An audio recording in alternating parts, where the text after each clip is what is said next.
Hello and welcome to Cahnmann's Current Event Roundtable Discussion Group. And today we have an amazing roundtable with wonderful guests who have been here before. They have been here either with the roundtable or individually. And to my right is our famous Mantegna, who is our marketing director. Not famous. Very famous. John Cartland, our famous engineer. And to my left, Jeff Kohen, our lawyer and bankruptcy lawyer as well, and Michael Szanto, our famous political analyst. And welcome, men. And this is wonderful. Like, I have a woman with 4 men here. This is great. Famous and what it used to be, is it? Good to be here. I'm very famous right now. We want to start with what's going on with job loss, the economy, and these are the guys that are really going to make it happen, and you're going to solve the problems today. So, hopefully Obama, our president, may be listening, so I'm going to get you guys talking and solving all the problems of our nation. Let's start with the nation is losing jobs so quickly. The stimulus package was designed to save and create jobs, 3.5 million jobs in fact. The nation has already lost 4.4 million jobs since the start of the recession.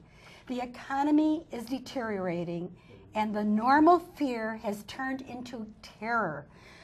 What are your thoughts about this? Is it terror? Is it a recession? Is it a depression? What's going on here, guys? Yeah, Jump in. Let me bounce in. Okay, Ron? From a marketing perspective. Okay. What's going on? Talk a little louder so everyone hears you. It's a psychological situation. If we were attacked by a foreign country, we would be looking at this and marshal our forces, and there would be unanimity of approach. We would have Republicans and Democrats saying we must support our president, regardless of point of view. There might be some philosophical differences on how we might do that. But whenever this happens overseas, America pulls together and America says there'll be one president with one voice speaking for us. We've got the equivalent of an economic Armageddon happening right now. I think that this sounds radical, but I think that the Republicans need to say there was an election on the 4th of November, that we need to get behind one viewpoint. We've gone from irrational optimism, buy houses, sell them in a day, stocks are going to go up, to total irrational pessimism. The way to break through that is we're going to have to, at least on a short-term basis, have one voice come from the White House.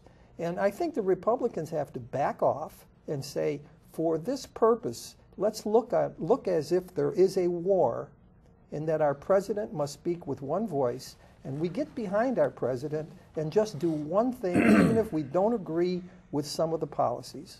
So I'd like to respond to Ron's statement. I think that there is a lot of merits in what you say. We're facing an economic challenge that we have not seen since basically Great Depression, or at least not much since. I mean, we're close to one of the greatest crises since. We need strong, decisive action. Let me say, I do feel that since things really started to deteriorate around September, October, with the bankruptcy of Lehman and with WAMU being taken over by the government and the sale being eased to JP Morgan, that I think that there has been a lot of very decisive action, both with the last Bush administration, current Obama administration. The actions of the Fed and other government agencies is absolutely unprecedented. As I told you a little bit earlier when we were having lunch, I think we should approach this like the Chicago fire over 100. You guys remember the Chicago fire, right? Yes, we do. Sure. We were there. We were fired yes, we were, a couple years before then. So the thing is about the Chicago fire, and I want to address partially the concerns. Are we bailing out irresponsible mortgage owners and people who took out loans that they shouldn't have? During the Chicago fire, the firefighters did not stop to say, was this house built within fire code?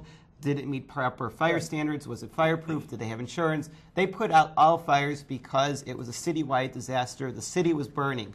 Our country, to a certain extent, I don't want to totally overstate it. At the end of the day, the dollar will still work based on what we've seen. It would take a lot more. We'll still have the energy we need for the foreseeable future. But a big chunk of our finance system is burning. We need to put out the fire. We need to be decisive. But careful with the wars, by the way. The war against cancer didn't quite work out because we decided we'd test everything and see. So we need to be smart and realize that this is going to take a long time. There's no quick fix. But let me. just let me. Okay, wait. But I just want the city of Chicago did not I can't even do it on my indemnify show. property loss.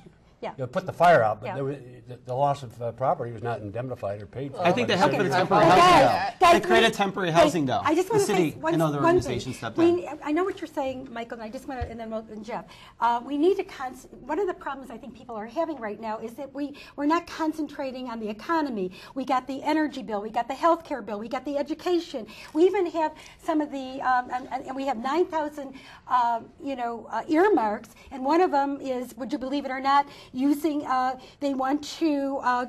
They're talking about pigs and doing research on pig odor. I mean, we need to concentrate on jobs, housing, and banks. And this is what I think is happening. It's too much for people to digest, and it's creating more confusion. They're Jeff. all interrelated.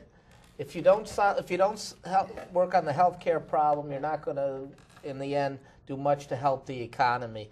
And as far as the pig farms, well, if you live near a pig farm, you're probably concerned about the odor, and somebody has to be hired to do that study. So you are creating jobs by that. It's easy to look at this earmark or that earmark.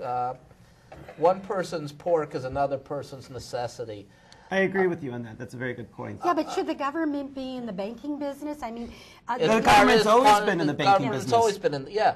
Since the Depression, when the government wasn't in the banking business, we had lines forming outside of banks with people rushing them. We haven't had that happen. In fact, 60 Minutes did a piece this past weekend about how seamless a bank takeover was in the Chicago area with Heritage Bank. And so the government can do more than one thing at a time. And to say that the administration should just focus on the economy to the exclusion of everything else, one, doesn't work because more things happen than one thing at a time. I also disagree with okay, we got a I disagreement also right disagree on the table with here. Ron. Yeah. I think I'm probably the strongest Democrat on this table, but I think it's important for the Republicans to question and to dissent. I think that's how the best decisions are often made. Let me just respond with this. We had an election, okay, and it was close to 50-50. And most elections are. When we go through a process like this, and it's close to 50-50, it's going to be very tough for the Republicans to make an impact and to make a difference. They are the loyal opposition. They should continue to be so with specific policies.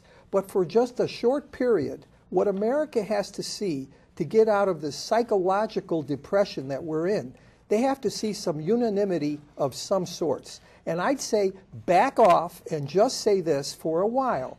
We're of one voice. Let the president have his say, and let America believe that for That's the not moment. how America works, though. Well, I know, but I'm saying that if this was war, that's how America worked. It did not. Yeah. But people that are losing their homes and people World War they're II. losing their retirement. The Republicans did challenge FDR, unfortunately, to a certain extent in that case. It was a different Republican America Party. became but of Ron, one. Yeah, but Ron, when people are losing their homes and they're losing their retirement, they're losing everything. They can't. I mean, you're right. We have to figure. We have to get into healthcare. We got to get into education. We got to get into all these things. But right now, I know my cousin is trying to buy her first home, and the banks will not lend her any money. This is her first home.